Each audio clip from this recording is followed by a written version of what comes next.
that.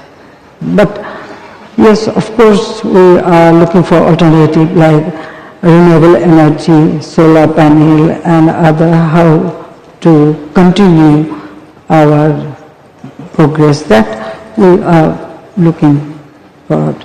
And looking for more supplies of LNG from Qatar as well, like the long list of countries. Well, with Qatar, we have relationship for a long time, and we buy LNG from Qatar. We have long-term agreement, and that will, I hope that will continue. But I know there is a lack of energy, and fuel is a crisis. There is a crisis, a tremendous crisis all over the world. But now those the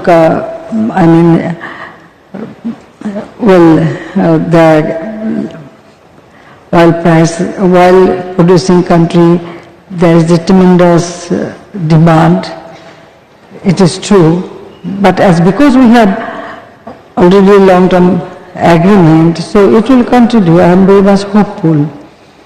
We know that countries like India have been seeking oil from Russia at a much cheaper price. Is Russia a possible supplier for you?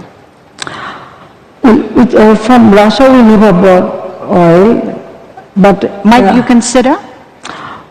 Well, wherever it is available and who will give in a comfortable price, definitely we will avail that. Why not? Listen, our foreign policy is very clear. I just want to tell the audience that Bangladesh foreign policy is friendship to all, malice to none. So with everybody we have very good relationship. And another thing I want to mention, that yes, country to country maybe have conflict, but we never poke our nose to that. We never, play a partisan role.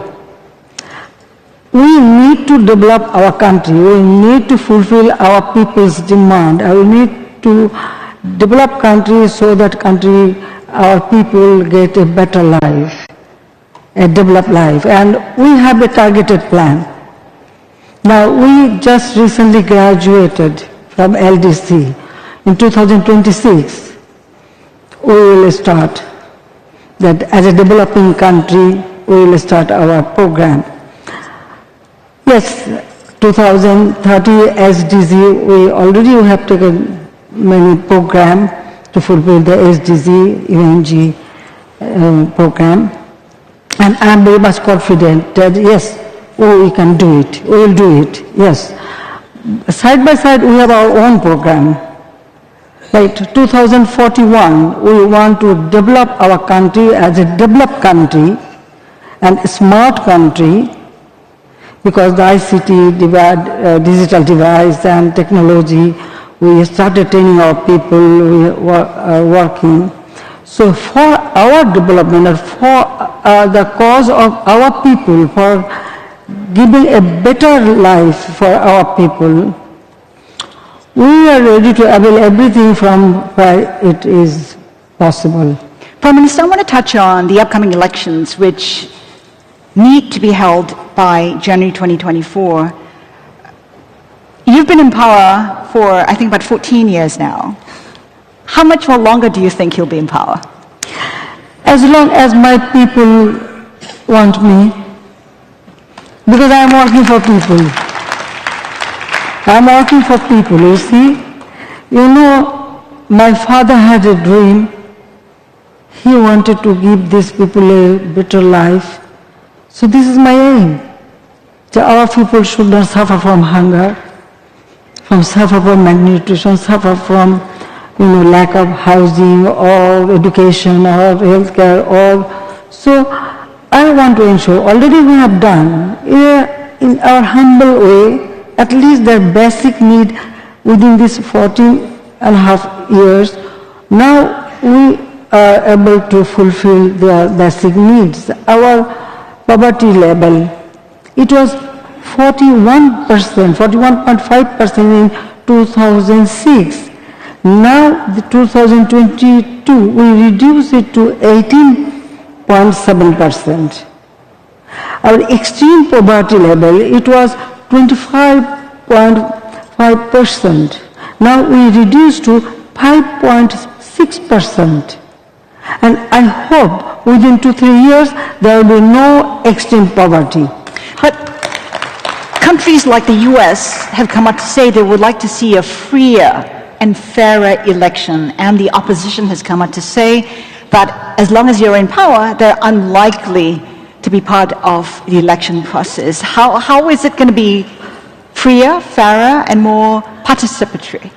Listen, in our country, 1935, when my father was assassinated, after that the military dictator took over power, and that time they jeopardized all electronic process. The election was just a game. It is our struggle. In 81, when I returned home, because 75 I told you that me and my sister and myself, we were abroad. So we lived abroad as a refugee. That was actually a refugee life.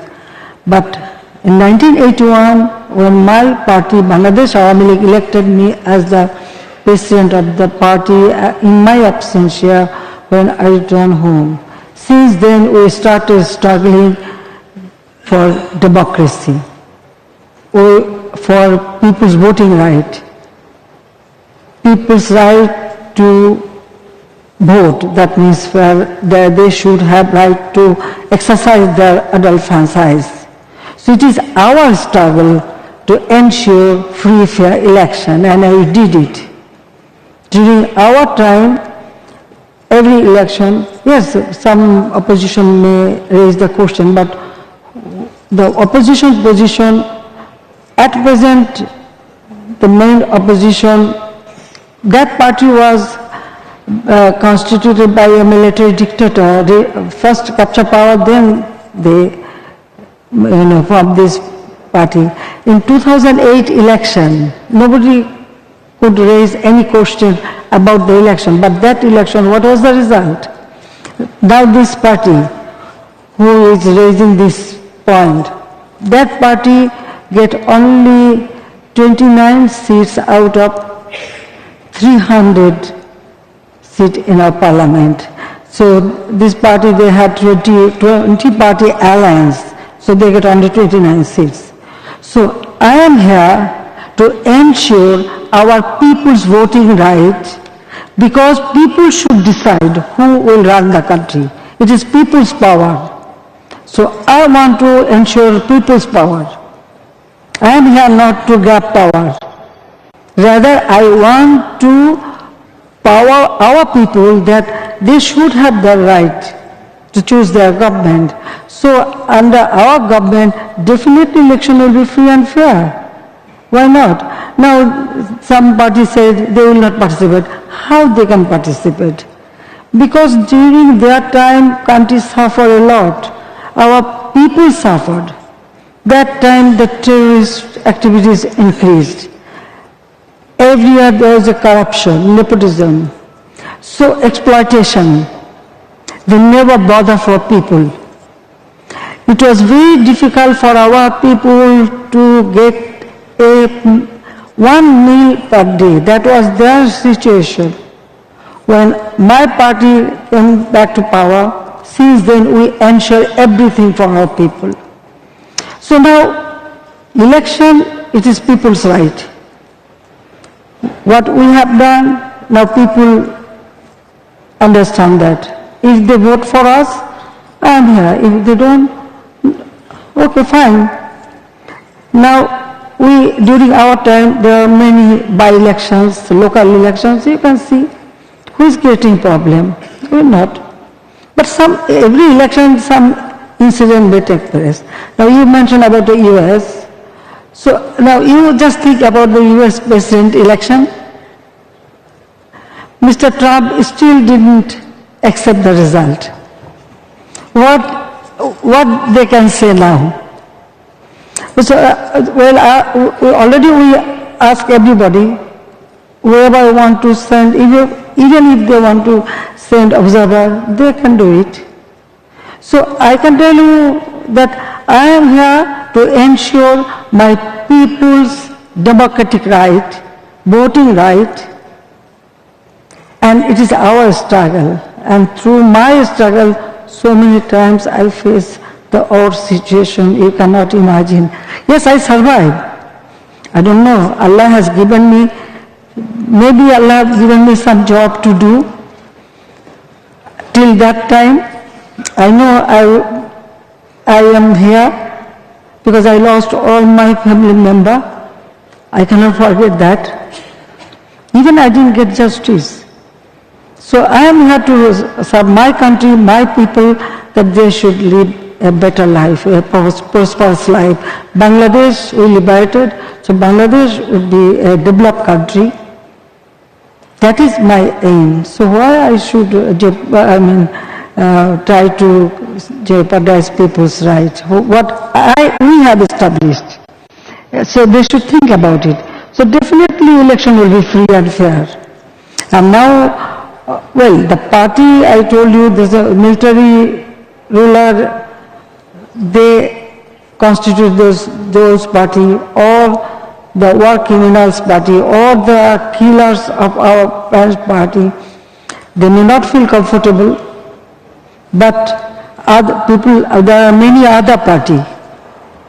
Those parties will participate in the election. Right.